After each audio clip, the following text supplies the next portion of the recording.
5, 4, 3, 2, 1, let's go.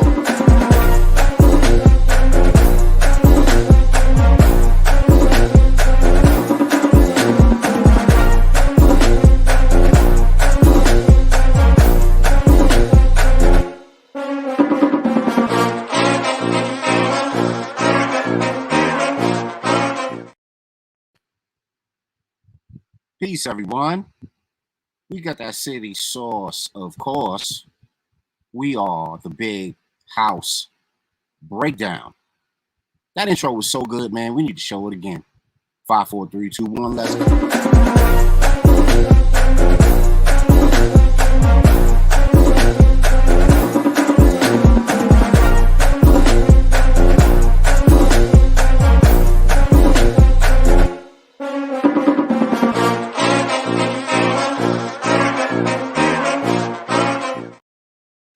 I'm your host, Vic. Welcome to the Big House Breakdown, where you get all things Michigan football and college football for that matter. I'm your host with that city sauce, of course, because it's what you want. It's the Big House Breakdown, throne of the Big Ten champions, most college football wins ever. Prove me wrong. My facts are strong. It's the Big House Breakdown. What do we do on the Big House Breakdown? Well, we preview, we review, and we give you everything Michigan football. So first of all, you know, it took us a while to get back on. We were back on last year for a couple episodes. Couple of the our first episodes were a couple episodes leading into the championship season or the playoff run. It didn't quite end the way we wanted it to. And then this year we had to do some change ups. We had to do some move arounds, and now we're able to get down and bring you the Big House Breakdown. You know what I'm saying? Everything Michigan football, coast to coast, internationally. We are blasting off for maybe 10 different internet or in social media sources. So share, subscribe, like. And let's rock out with the BHB, Big House Breakdown. Yeah, man. So, you know, sent out plenty of invites, put out plenty of promotions, and we want you guys to join in. We want you to get it in. How do you do it? You do it just like this. You go to StreamYard.com and you put in /H8ABNPX3XN. Join, subscribe, share, get everybody involved in the Big House Breakdown. Yes, sir. So, what are we going to do? We are going to begin to get into what we like to call our game matchups. We want to, and as we get, we want to get into our game review segment. You know what I'm saying?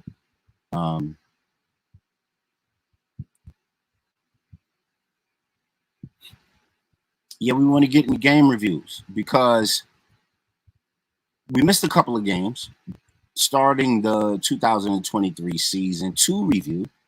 But we here, never fear. We're going to catch you up with everything you need on game reviews. So we played. Michigan football has played the 2 games so far, and let me get back into my folder so I can pop up where we are. Okay, yeah. Okay. Boom, boom, boom, boom. Okay. Yeah. Okay. Yep. So we getting into our game reviews, getting into it. Like we supposed to do it. One more again, like, share, and subscribe. We're not quite ready for our previews, but we are ready for our reviews. Okay. So we had 2 games, one against ESU and one against UNLV. And of course, Michigan had to stomp that ass out. It was a stomp out for both games. So what I'm going to do is I'm going to take the banner off, but I'm going to turn it into a ticker along the bottom so anybody can see what to do and how to get involved. Okay. There we go. So now we're into our game review. So East Carolina versus Michigan. You can see 30-3. J.J. McCarthy came through, 281 yards, 3 touchdowns.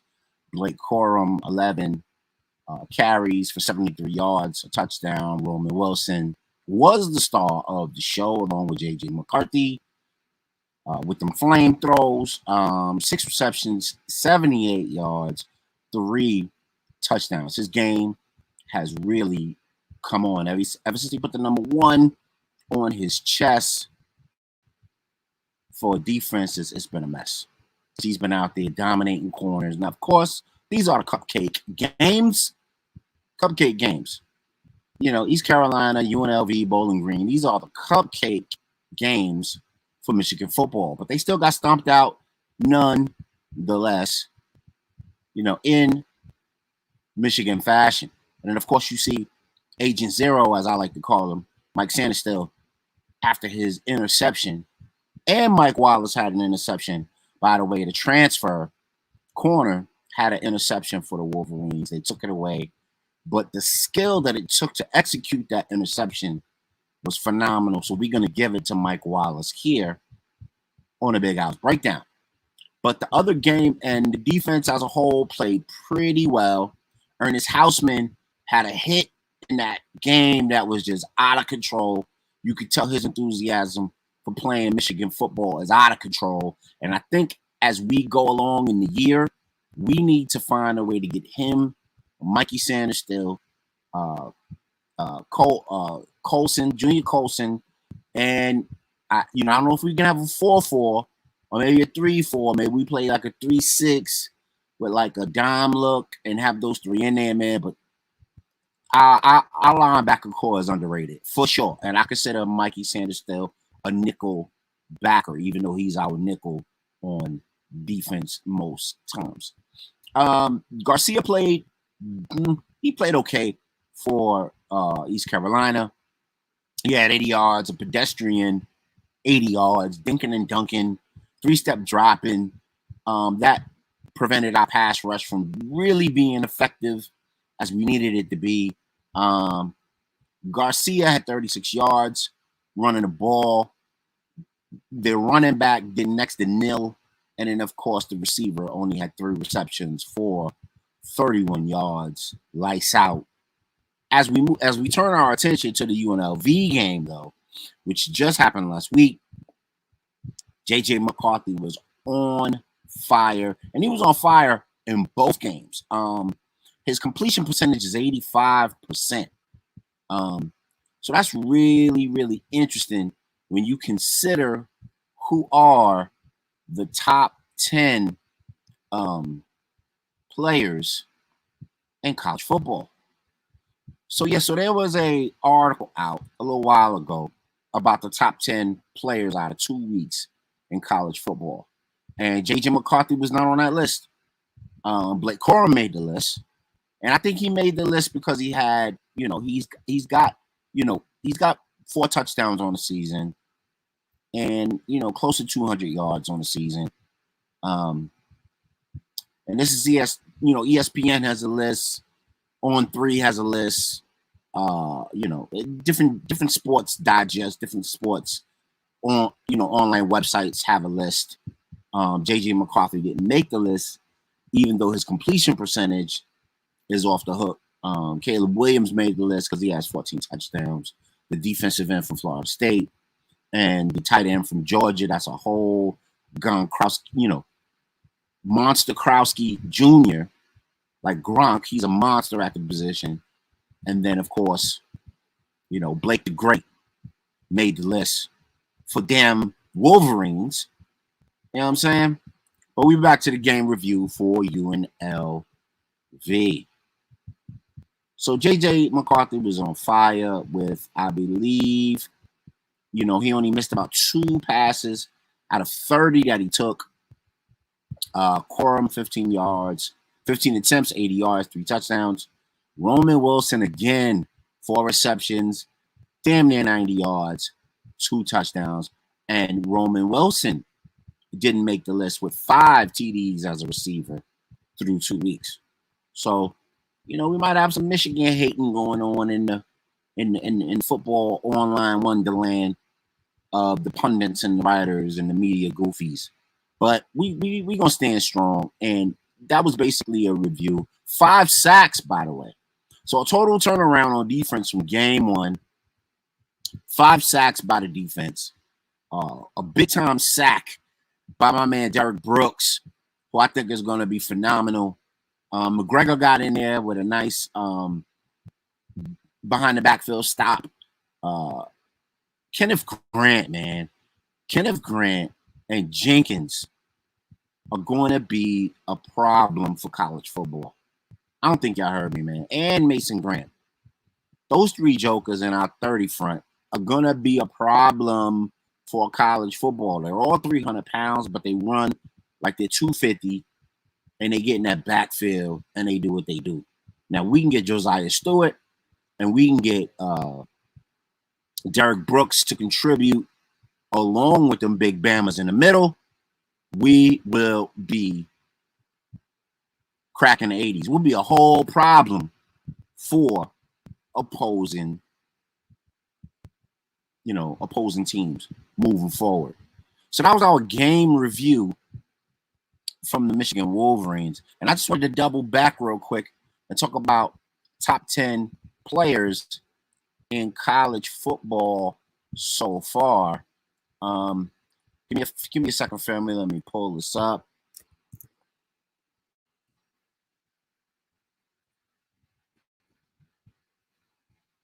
Top 10 players in college football 2023. Caleb Williams, the guy has 14 TDs already. They gave a second one to Drake May out of North Carolina. He's coming on. But remember, these offenses aren't running teams at all. So that's all they have to do is throw the peel all over the yard. Marvin Harrison Jr. Not sure if he will ascend to be better than his pops. They used to play for Syracuse and the Colts. Brock Bowers, baby Gronk, is what they call him. He's doing his damn thing. You got Jared Verse out of Florida State. You got Blake the Great Corum, who's, he already got 4 in a year on the ground, rushing, single-handedly beat many, many teams last year, rocking and rolling. He's, knocking the dust off, trying to get back into season form. Harold Perkins, LSU. You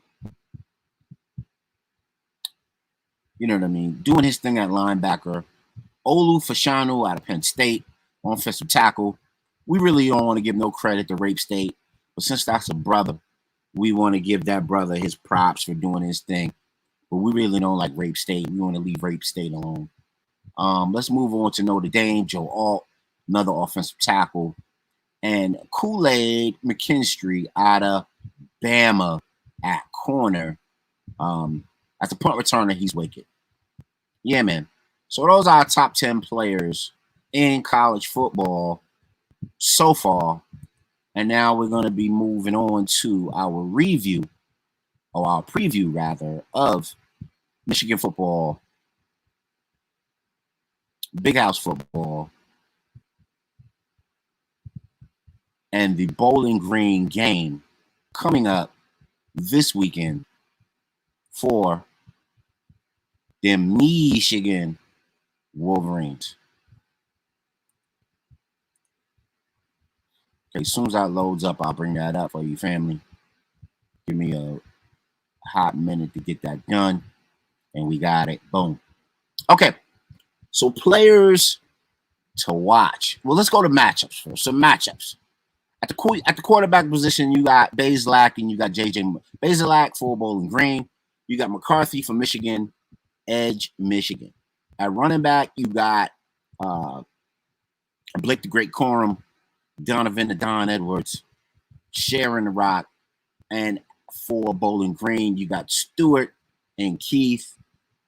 They have a combination of thunder and lightning going on in their backfield as they won last week against, who was it they played again? They played Eastern Illinois, 38-15.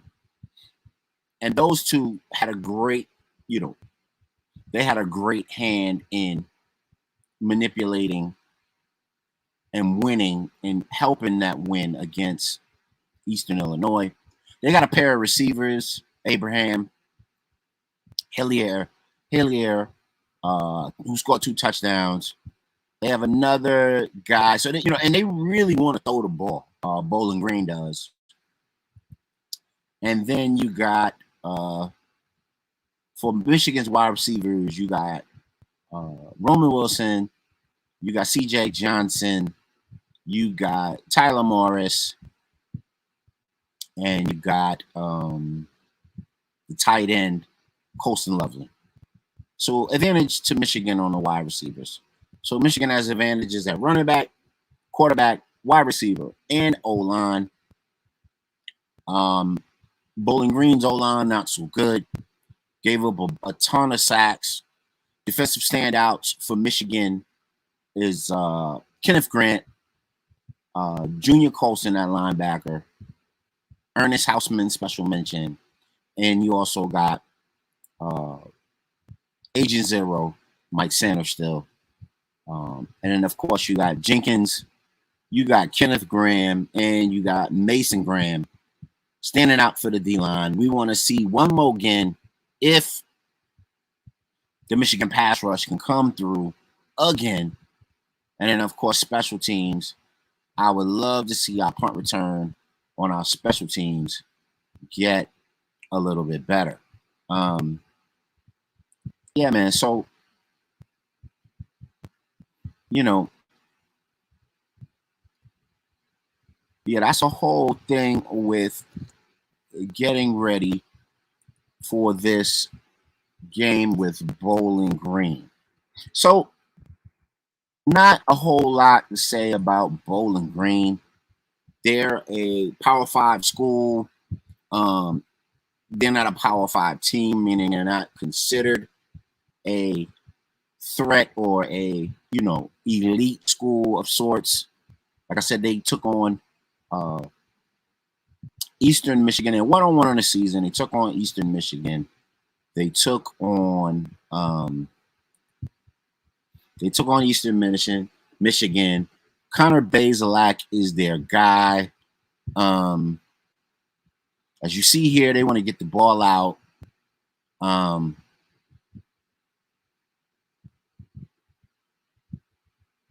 Look like they played the Buffalo, and then they played Eastern Illinois.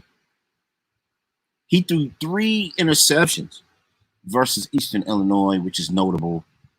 Yeah, that's the big boy they got right there, 230 pounds, 220-something pounds. Big boy likes to rumble. And then they got this guy who's their faster change of pace back. I think that's Keith is his name. And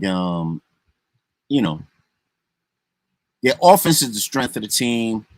The defense was okay with some sacks and some cohesion on defense at times. Now, I give Michigan offensive line wise much better than their defensive line. And then Michigan defensive line should give them plenty of problems. Plenty problems in the backfield. As you see here, Bazelak has to roll out. That probably won't be there for them. Their defense like the gang tackle, but they haven't seen the speed, nor have they seen the cohesion that Michigan provides. J.J. McCarthy high-fiving his Zach Zinter. That's one of them lasers he threw versus East Carolina. So, JJ is flame throwing. Blake the Great is doing his thing. Those two will certainly be the keys to victory for Michigan on offense. We got to get this young man in the end zone. Morris here. Of course, JJ with the wheels, winding around, doing his thizzle.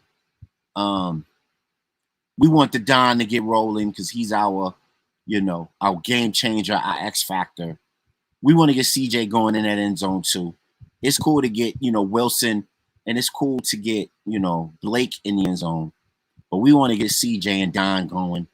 And also Colston Loveland, our tight end, who could split out as a wide receiver. We want to get them three going because then we know our offense is clicking on all cylinders. You know what I mean? JJ McCarthy, though, should have been, if not top 10, in the top 8, something like that, because of his efficiency. 85% from the pocket. The best in college football right now, 85% from the pocket, doing his damn thing. And, you see the fellas bumbling, stumbling, and rumbling for Big Blue.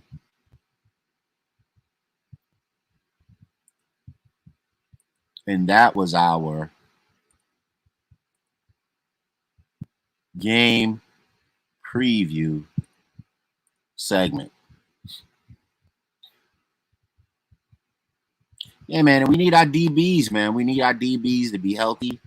Wallace has been a great addition, but we need our All-American corner, Will Johnson, to come through. Get your reps, get healthy, get your wheels up under you. I don't mind if they put him on a pitch count, get him in, get him out, get his reps.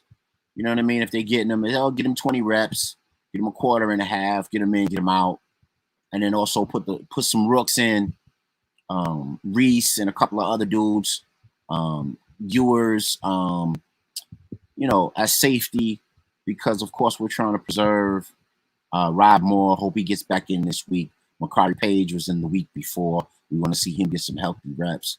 Josh Wallace is holding it down at that corner position. And of course, he's going to play comparable talent to his old schedule.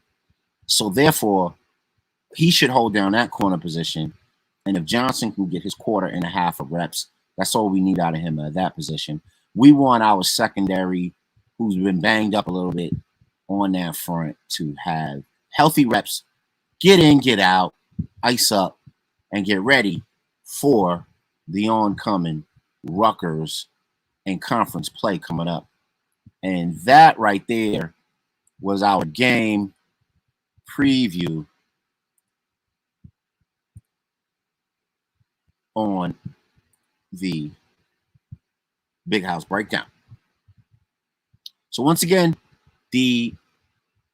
what to do is on you. You see the StreamYard link down below, or you can put it in the chat. Let us know where you at. Make it happen for us right here on the Big House Breakdown. We need your cooperation. We need your input right here. That was our game preview section. We did our game review section of the East Carolina game and the UNLV game. And now we did our game preview section on the Real HD show, showing you our game matchups, as it were. I'll go over that one more time. Our game matchups is at quarterback. And you notice how I got my little ninja stars. Let me know if you like my ninja stars, man.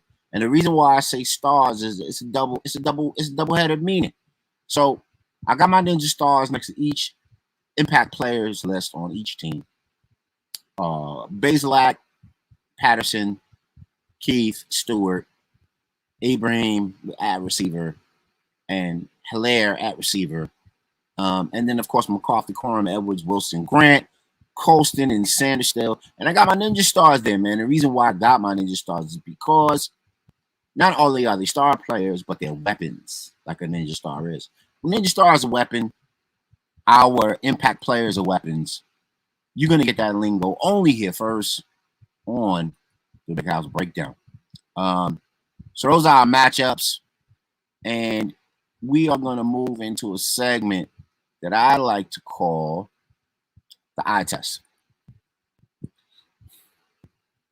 Yeah, man, we got something called the eye test. So we want to talk about Michigan Wolverines and the eye test. What do we see? What do we see from Michigan right now that we like, and that we're gonna like get ready to feature that, or we think the coaches will feature during conference play when it's time for Michigan to get ready and be a part of their conference slate and schedule the teams. So everybody's crying over the offensive line. Oh, the offensive line isn't blocking the run game well enough. Well, both our backs had surgery, minor surgery, but surgery nonetheless. And they had all off season and part of the summer camp to heal from their, pieces and recover from what was ailing them during the season. Because of course they played through a lot of what was ailing them during the season. And, we at the Big House Breakdown like to recognize that. And also, because this is the cupcake schedule that they're in, we want people to understand who are going crazy. Oh, Michigan don't look like they all that. Michigan don't look like they're going to be any good this year. Michigan look like they sloppy. They're not, blazing it offensively or defensively, whatever your qualms are. This is cupcake season. This is glorified preseason for the Michigan Wolverines. And what they want to do in their glorified preseason is they want to get through their base packages, offensively and defensively. Make sure everything is clicking on all cylinders. And as things are clicking on all cylinders, you gotta think that Blake Corum and all of those folks, Blake Corum, Donovan Edwards, Roman Wilson, on and on and on, JJ, they're not going all out. Now, if they were playing Illinois in week 7, you get the best from those three. So, and the receivers. So if CJ catches if he high points a 20-yard, 30-yard bomb over the middle, and of course, once he high points the ball, he goes to the ground. Well, that's staying healthy. That's staying safe. There's no reason to go all out versus cupcakes. I would like to see them get my man CJ in the end zone on a high point. I would love to see that. I would love to see Colston Loveland in a high point ball in the end zone on 4th down, play action, that joker. Boop. High pointed, have them high pointed in the end zone, corner of the end zone, get higher than CJ 6'3", Colston Loveland 6'5". I would love to see those two, our bigger, voluminous receivers, high point the ball over these little Smurf corners and get busy and be reassured that way. And just because it'll give, the opposition a little more to think about, give the opposition a little more to little more meat on the bone, a little more practice time they got to defend against. You know what I'm saying? So the eye test is great on the offense. We got to get Donovan Edwards involved a little bit. Donnie got to be a little patient as he's approaching those holes. Miles Hinton, he's got to open up them holes. He's a road grader, but he's getting used to the Michigan system, the Michigan cadence. We're not going as hard body as we did on the run like we did last year. And of course, we were so good at it because we repped the hell out of it. And we're not repping the hell out of it right now. We're kind of being, 50-50 even ratio with the way that we're approaching how we're moving the football. 50-50 pass, 50-50 run. I think that's a healthy balance. Teams have to spend all that practice time messing around with Michigan on that level. I would love to see Michigan, as part of the eye test, get some stuff going on special teams. Kick return, I would like to see them score on kick return or punt return. And I would also like to see, our kicker Turner. I would love to see him knock one back from 50 plus, just for continuity's sake, just for efficiency's sake. Let people know, have Ohio State sweating a little bit. Oh, that Michigan can do that thing. Michigan can kick that thing.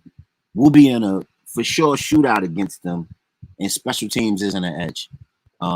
Put Georgia on notice, Georgia drill, as they like to, try to goof us around about. Come harder than Georgia drill. Come on now, y'all do better than that. Also, so we're in our eye test segment, and our eye test segment is basically some things that we can see. Because football is a game that you play with your eyes, right? Especially from a especially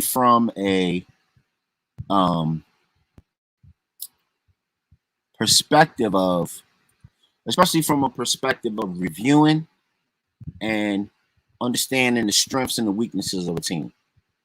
So if you played ball before, you know that it's all if you coach ball before, you know that it's all about the eye test. It's all about what you can see, what you can evaluate with your eyes, the strengths, the weaknesses, the X factors or the X weaknesses of your team and your players on your team and how they get down. So for the eye test, Michigan passes. We're above board. Quarterback efficiency. Our running backs are knocking the rust off after a long off season. Our wide receivers are excelling.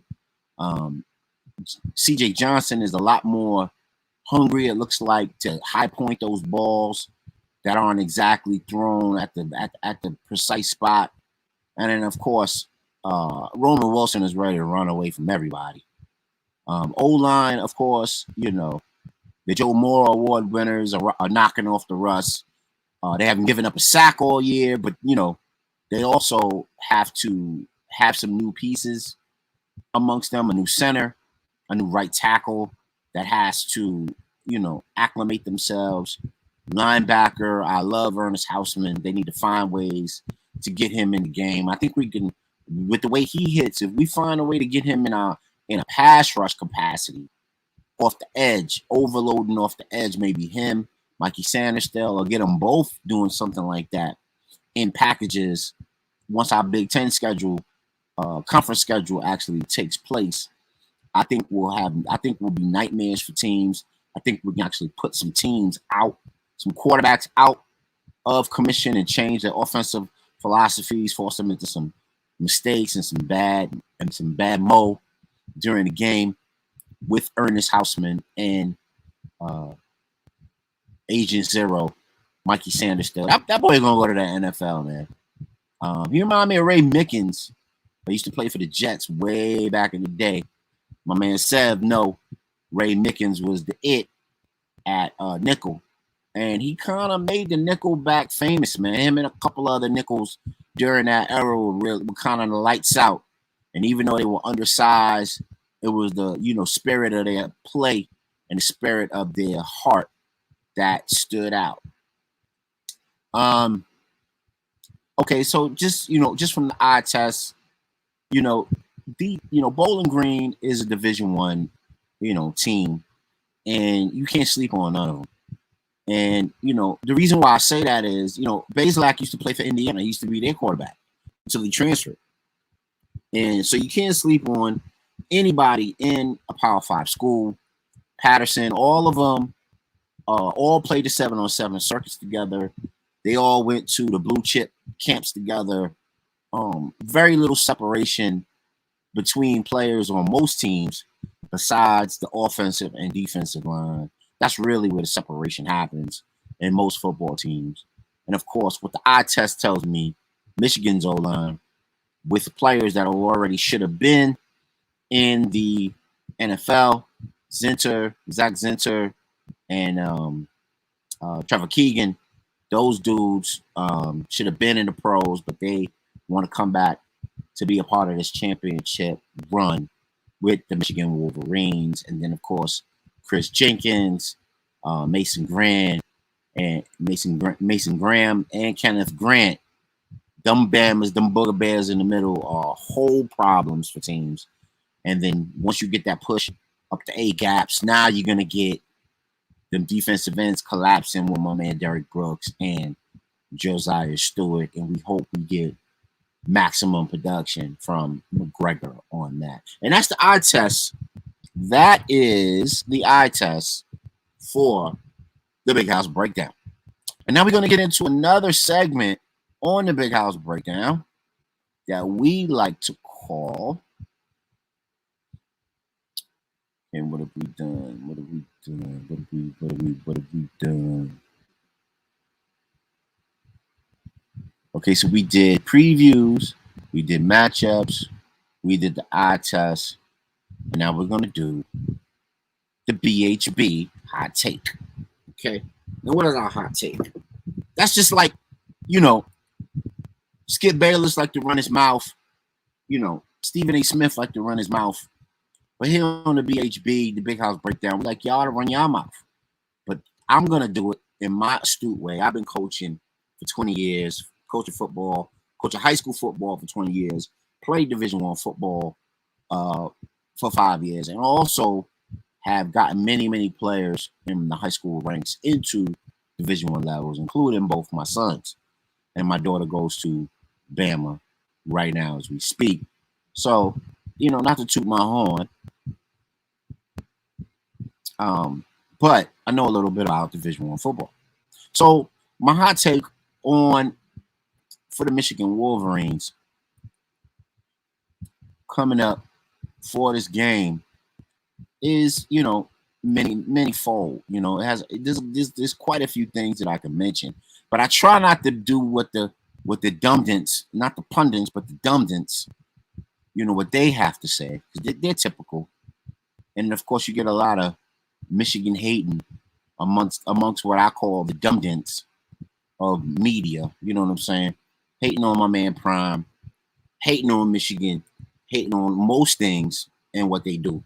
So once again, you see the impact players for both teams. You got my Ninja Star. Don't bite. That's my joint. I co-signed it and I copywritten. You know what I mean? I took it to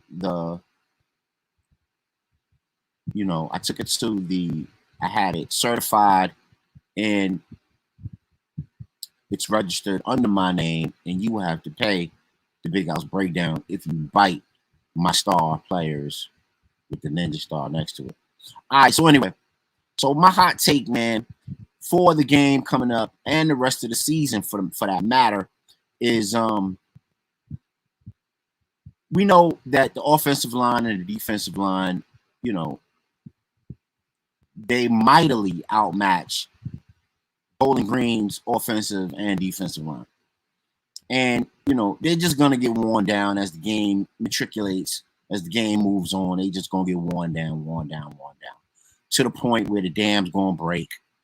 And you know how that goes. But I want to give you my take on the hot take. You know what I mean? That's that sight beyond sight of the Michigan season.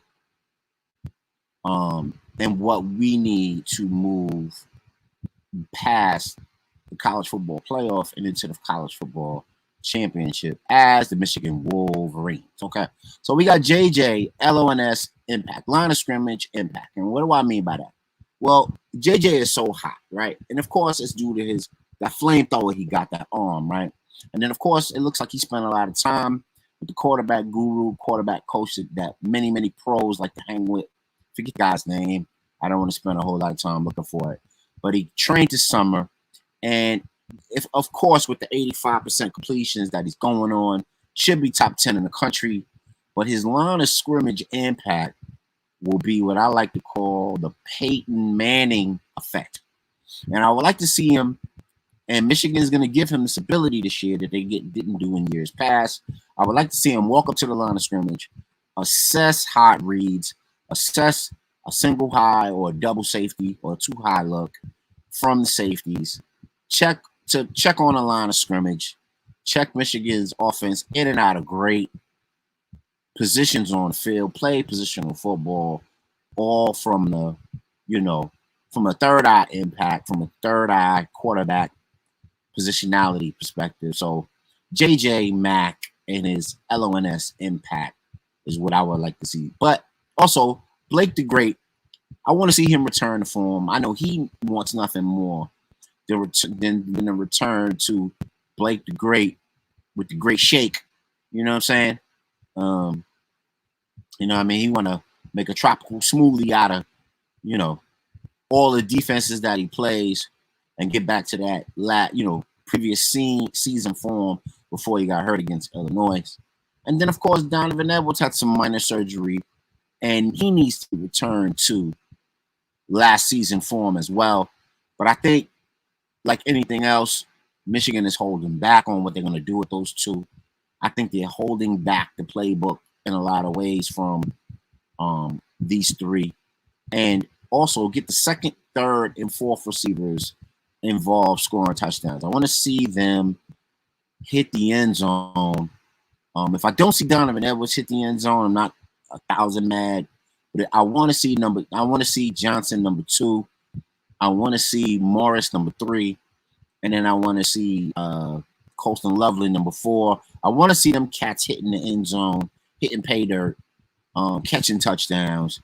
If we can get those 3 in the end zone, if we can get Blake in the end zone, if we can get JJ in the end zone, that'll be the 5 that we need. That's 35 points right there. And then, of course, you put your Alex Orgy in there running, RPO, and I think we can move down the field and we can score some high points.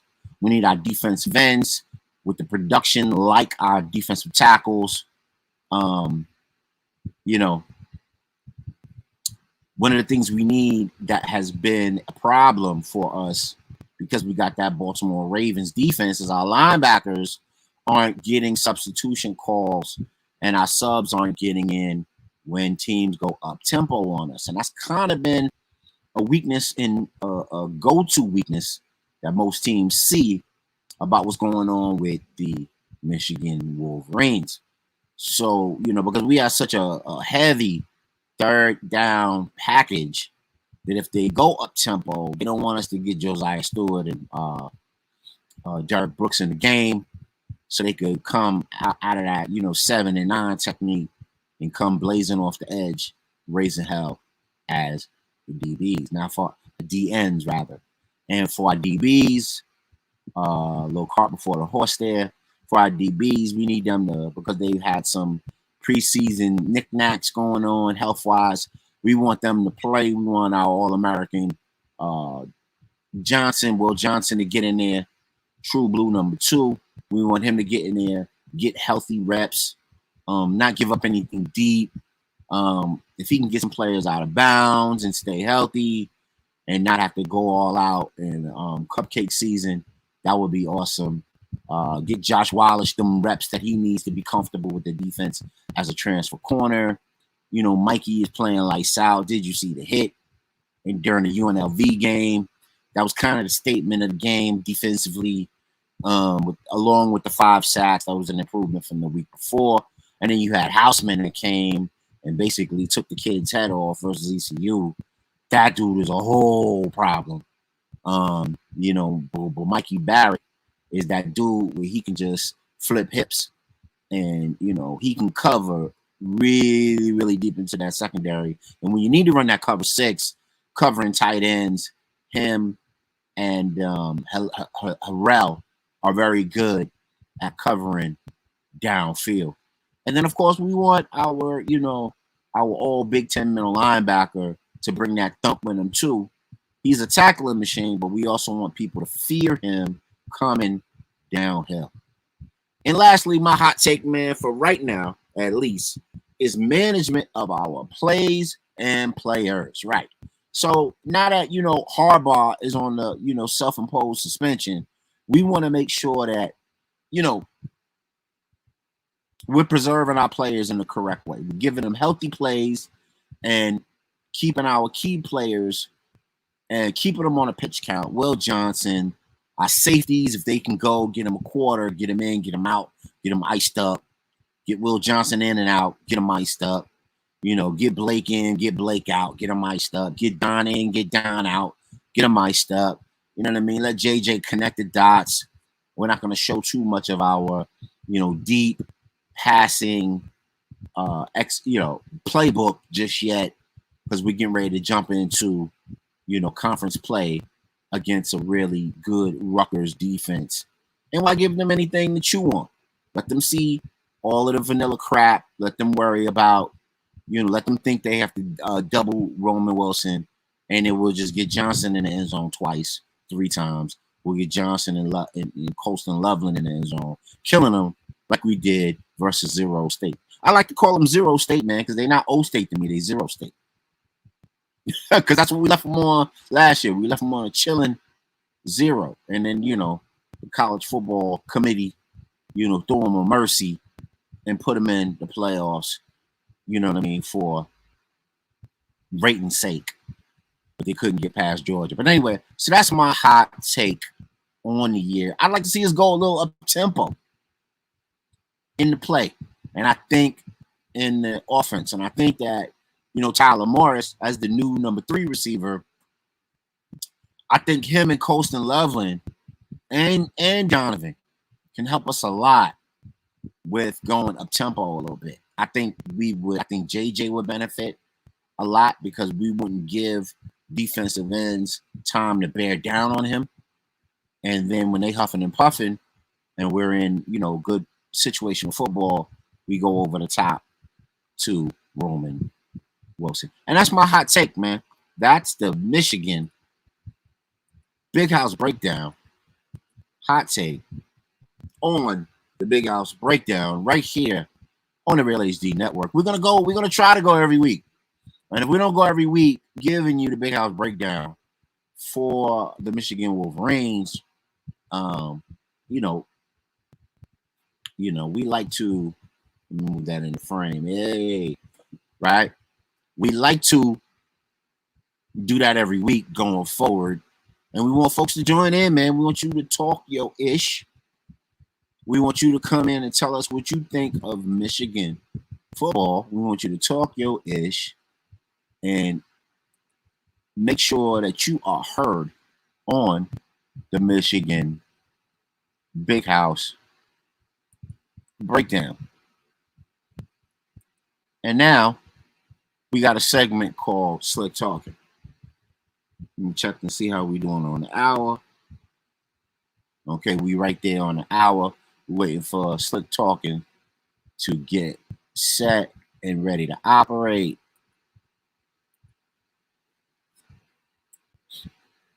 And let us know what you think of the Big House Breakdown, man. You like it? You don't like it?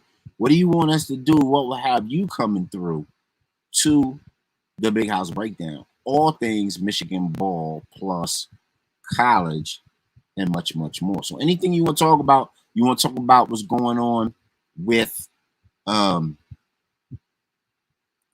let me try to get this popping again, because for whatever reason it's not loading. Let me see.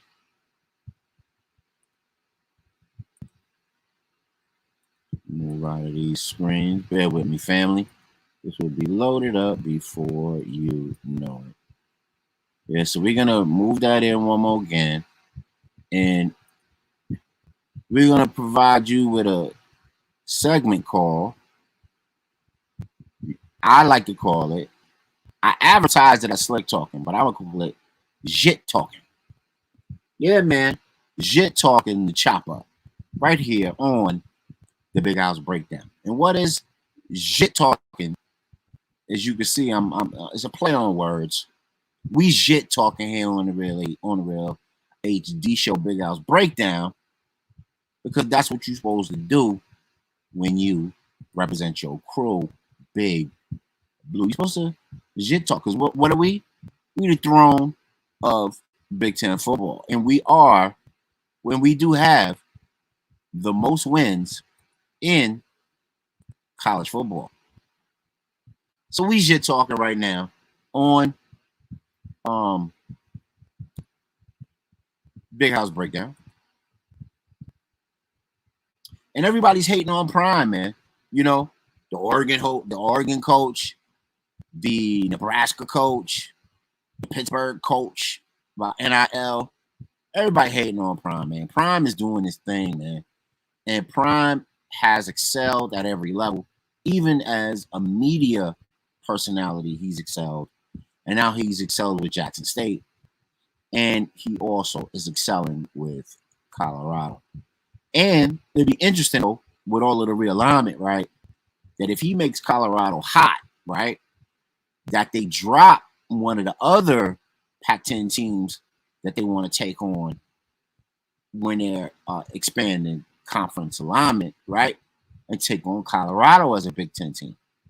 I think that would be hot. You want to talk about game planning? You want to talk about game attendance? You want to talk about Fox and NBC and ESPN fighting for game ownership and agency? Man, let Prime come to the Big Ten. That's going to be a whole thing. And then be in the West. Oh, man. No longer can Iowa just coast through, Big Ten West.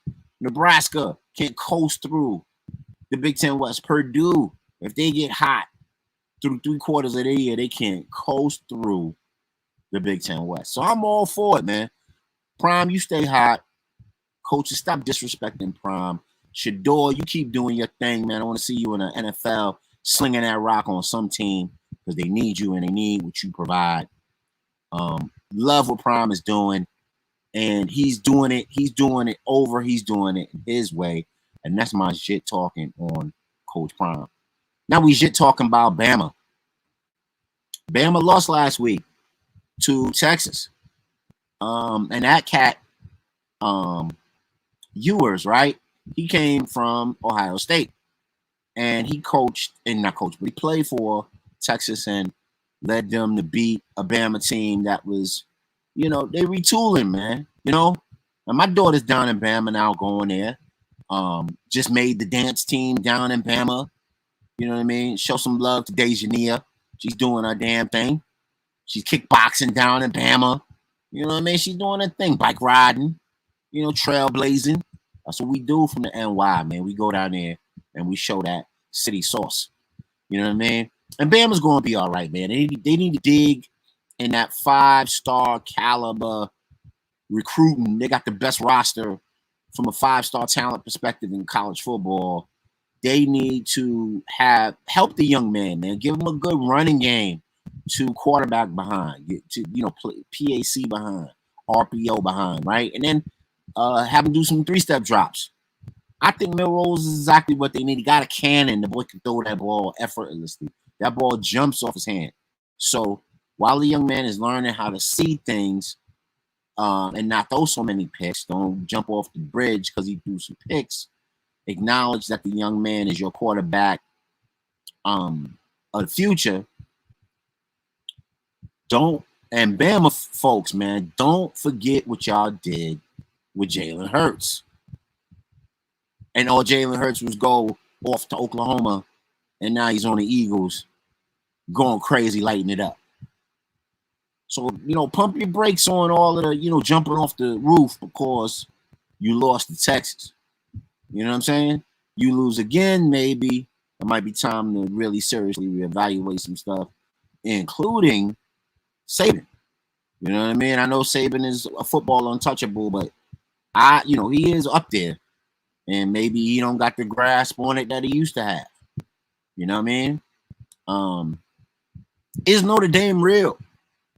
I think for college football to move into the playoff format, the 12-team playoff format, you need the golden dog, which is Notre Dame, to be back in contention. Hartman is, their quarterback. He's doing well for them.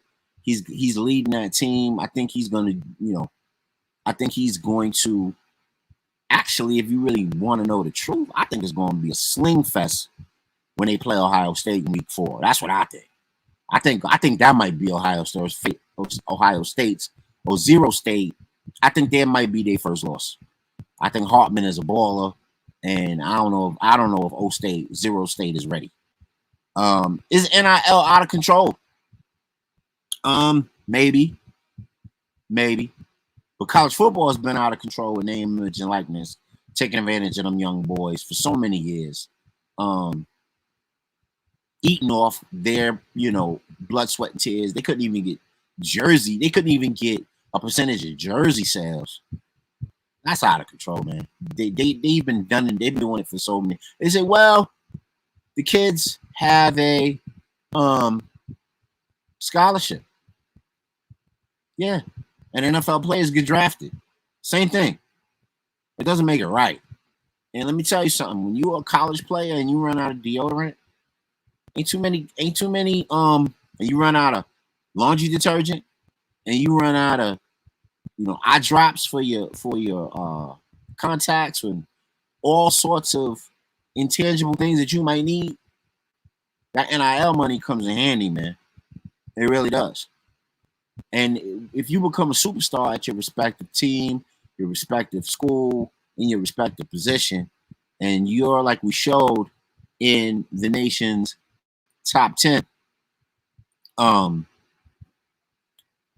college football, you might need you a little whip, man. Mobility is important for young men progressing, trying to step into manhood. You don't need to be walking, man. You don't need to be being profiled by cops walking through these, colleges that are, saddled in the middle of these inner cities in these different places all over the country. I mean, I'm just telling the truth. If you play Division I, you know what I'm saying. You take advantage of that, eminent domain within these cities, plop your university in the middle, and act like you don't have to give back to the communities that live in those areas. You know what I'm saying? And that's my shit talking for NIL out of control. And then I think eventually, it's going to even out because they're going to find out that if, Tennessee promised you, Florida promised you, UCLA and USC promised you, Texas promised you, and they stealing recruits and they're making recruits flip and, recruits are flipping like hotcakes all over the country. Not everybody's going to get that $3 million that they promised your mama. And somebody going to be tight. And then that's just going to be more and more people in the portal. You know what I mean? There's one shit talk that I want to get into real quick about cable companies. So if you were watching ESPN or you were watching, any Disney package that delivered the college games, you found out in week 1 that your joint was blanked out, all because they couldn't agree on a package that would include. They want to do DTC. They want to up the ante and up the prices on cable packages for football or college football. And cable companies don't want that because they know if they up the price per customer, right, they're gonna lose customers because there's too many streaming entities out here that you can watch football on. I watch it on Fubo. It's kind of cool. It accepts your 4K, so that's cool. 4K TV is pretty good on Fubo. Peacock got to get a lot better with that. Their trend, their broadcast of the Michigan East Carolina game was boo boo. So they gotta get on their game if they want to step into those, that rung of things. And then of course, Tuck is getting buck broken right now. Tuck was coming, but Tuck is getting buck broken right now in Michigan State over trying to shoot his shot with the OFA, with the PC woman. Now, Tuck probably, he probably spun the wrong wheels. You know what I'm saying? He probably didn't come through the way he should have with someone or something. And now that entity wants Tuck to pay. So they leaked out the whole piece about old girl, him trying to shoot his shot with old girl. And now he got canned over sexual harassment charges. He got Me Too over the whole thing. You know what I mean? I think they wanted him out anyway because that contract, that 90 mil contract, was a little absurd. And then, of course, the tunnel fight against Michigan, or after Michigan whooped that ass last year, was a national embarrassment for Michigan State. You know, and they still trying to live that down, penalties and all. So I think that's what's going on with Tuck. And now they got D'Antonio in as the stopgap, but I think they lost too much talent. Quarterback is gone. Their number one receiver went to Florida State. Many other hit the portal. Even though Michigan State is 2-0, I think once they get into conference play themselves, they may wind up being 500 or just a bit over 500, playing for their life. And that's my shit talk over Michigan State. And what about your team? We want to hear you on shit talking on the Big House Breakdown. We want to hear you and what shit talking you got to do about your team in college football on the Big House Breakdown. And we'll have that corrected next week. Next week it'll be shit talking instead of slip talking. I think shit talking is a better way to title that segment. And then last but not least, man, we got them pick'em games, man. We got them week 3 pick'ems. And we're going to do it, man. We're going to show you them week 3 pick'ems right here of college football, you know, for week 3. Hold tight. Maybe your favorite team is up for pick'ems this week. But we just gonna do top 10 because we're going a little past an hour right now. So we're gonna try to get through it real fast. We're going top 10 week 3 pick'ems on the Big House Breakdown, college football style. Here we go. Pick 'em. Let me know what you think. Georgia, South Carolina. Now, Georgia, South Carolina might actually turn into a bit of a barn burner. Georgia got a brand new quarterback. South Carolina is itching for a scratch to get back into contention. They always get talent on their side. 3:30 CBS game. You guys want to watch that. I think the Georgia offensive and defensive line will be a little bit too much of South Carolina. Therefore, it will turn out to be a Georgia win. Not by much, maybe 13. Michigan, Bowling Green, 7:30 on the Big Ten Network. I think Michigan defense will hold Bowling Green to a Dunkin' Donut, and I think that McCarthy will show, and people will start to open eyes at just how he's flame throwing that thing.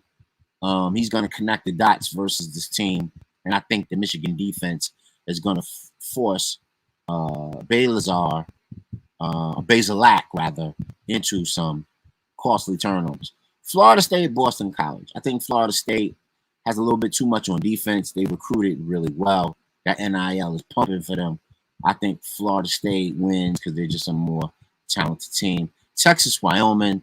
Again, Texas on the offensive and defensive line. Quinn slinging that thing they're gonna be up early. Texas defense may force Wyoming into some turnovers. Easy game. They win by 21, if not 28 points. Texas. 0 State versus Western Kentucky. They sharpen their knives one more again. I think the quarterback from Ohio State that's been shaky will get a little more confidence this week, throwing to Marvin Harrison Jr. and the other Garrett and the other receivers on 0 State win 0 State by maybe 30. That was a gimme game to create some TV parity for college football. Rape State versus Illinois. This will be a more competitive game. Rape State, everybody's seeing that. I'm gonna watch this game too. Because my Michigan game ain't till 7:30. I'm gonna watch the Rape State game and I'm gonna cheer for Illinois, like crazy, because I hate Rape State. They can go somewhere and jump off a bridge and I'll be happy. Everybody's jocking Drew Aller. I'm not convinced. He's a tall drink of water, but do it against a really good defense, and I'll believe it. I think Illinois is coached really well. I think they're recruiting really well. Folks know how to ball out of Illinois State and those surrounding states, and I think they're going to assemble some ballers on their defense. And I think it might be closer than we think, man. I think Penn State is going to climb out with the win, but it might be by 3, by 7, and then you might have a couple for folks hurt in that Rape State backfield. They may feel like they got to run to get out of that game because they can't get the ball downfield against a good Illinois defense. But Rape State by 7, okay? Rape State by 10, by 7. Washington at Michigan State. Now, this is probably going to be the game of the week. Do I think D'Antonio gets Michigan State to beat Washington at home amidst all of the controversy, amidst all of the talent loss, amidst all the firepower that Washington got to offer? That quarterback is pretty good. Those receivers are pretty good. Washington State always got Washington, always got DB factory on deck. Give me Washington by 13. It may look close. The score might look close, but it'll be over by the third quarter. They'll be up by like maybe 20. Michigan State might score late and make it close. 13. I'm taking Washington and the points by 13. Notre Dame, Central Michigan. I'm taking Notre Dame. Hartman got them boys clicking. I think the Dame defense is a little bit too much for Central Michigan, even though Central Michigan got some things popping. And for shits and giggles, let's go Bama on the redemption game. Is going to crush Florida. They may even put a donut on Florida just to kind of show everybody that last week was an aberration. Give me Bama to score 52 points versus South Florida. South Florida got some ballers, but their O-lines and D-lines, aren't any match for Bama. So give me Bama scoring 52 points in the effort. And that was our week 3 picks on the Big House Breakdown. And right now we're going to get ready to get out of here on the Big House Breakdown. We love that you were able to come through or watch this on the replay and put it in the comments, timestamp it. Let us know what you think. Make it stink. We want some hot joints that we could respond to on next show.